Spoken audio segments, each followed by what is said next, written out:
यांच्या जयंतीच्या निमित्ताने सर्वप्रथम डॉक्टर आंबेडकर यांच्या प्रतिमेला अभिवादन करतो.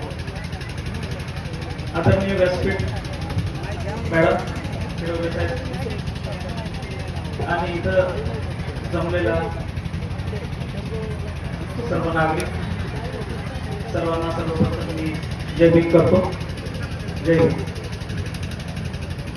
आता बोलताना मगाशी उपविभागीय अधिकारी म्हणून माझा आवाज येतोय का शेवटपर्यंत?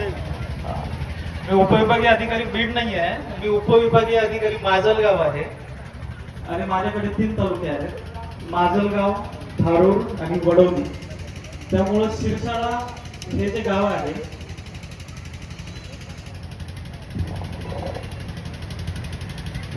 त्यामुळे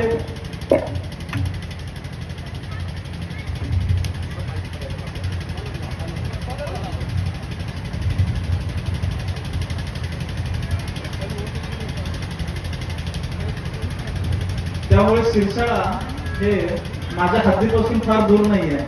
अवघ्या 5 किलोमीटर मध्ये सिरसाळा आहे आणि बरेचदा माझं या ठिकाणी येणं जाणं होत असतं. आणि आताच मला दादा म्हणाला या ठिकाणी जे विहार दिसत आहे आपल्या समोर याचं अजून इनॉग्रेशन किंवा उद्घाटन झालेलं नाही आहे. तर लवकर त्याचं उद्घाटन जर झालं तर मला देखील आपण बोलवावे अशी माझी पण इच्छा आहे. मी लहानपणापासून आमच्या घरामध्ये असेल किंवा ज्या ठिकाणी मी वाढलो सगळ्याच ठिकाणी डॉक्टर बाबासाहेब आंबेडकरांच्या प्रत्येक जयंतीला प्रत्येक भाषण ऐकायचो, प्रत्येक जयंतीला जायचो. सगळीकडे आज ज्या पद्धतीने सांगितलं त्याच पद्धतीने जेवढे आपण कौतुक बाबासाहेबांचं करायला जाऊ तेवढं कमीच आहे. पण आता याच्या पुढे काय केलं पाहिजे हा पण एक थोडा विचार मांडायला हवा. आता फक्त ऐकून घ्यायचं का रोज जेवून? त्यांचे विचार अंमलात आणायचे म्हणजे काय करायचे याच्यावर पण थोडासा आपण विचार केला पाहिजे. आता आज आपण या ठिकाणी सर्व त्यामध्ये वयाच्या मला वाटतं 3 वर्षापासून ते 80 वर्षापर्यंतची सर्व प्रकारचे मला या ठिकाणी दिसत आहेत. आणि सर्वांना असं काय बोलावं की जे सर्वांनाच समजलं पाहिजे आणि सोप्या भाषेत समजलं पाहिजे हा एक विषय अवघडच आहे. तरी मी थोडक्यात मांडण्याचा प्रयत्न करतो. नरेंद्र जाधव नावाचे आपले कुलगुरू होते. आता ते नॅशनल सिक्युरिटी ऍडवायझर आहेत भारताचे पंतप्रधानांचे.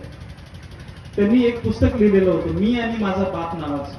मला वाटतं काही लोकांनी त्याच्याबद्दल ऐकलं पण असेल.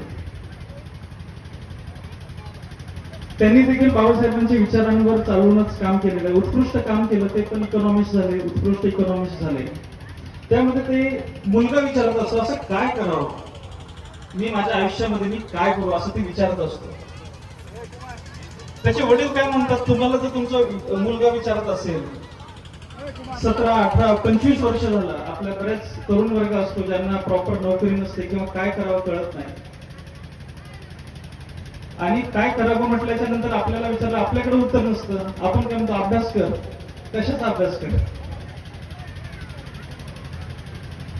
तर असंच तो पण नरेंद्र जाधव लहानपणी असताना त्यांच्या वडिलांना विचारतात बाबा काय करू? वडील म्हणतात काही पण कर. तर मग कंटाळतो मुलगा आणि म्हणतो मी एवढं तुम्हाला रोज विचारत असतो तुम्ही काही पण करा असंच उत्तर देता.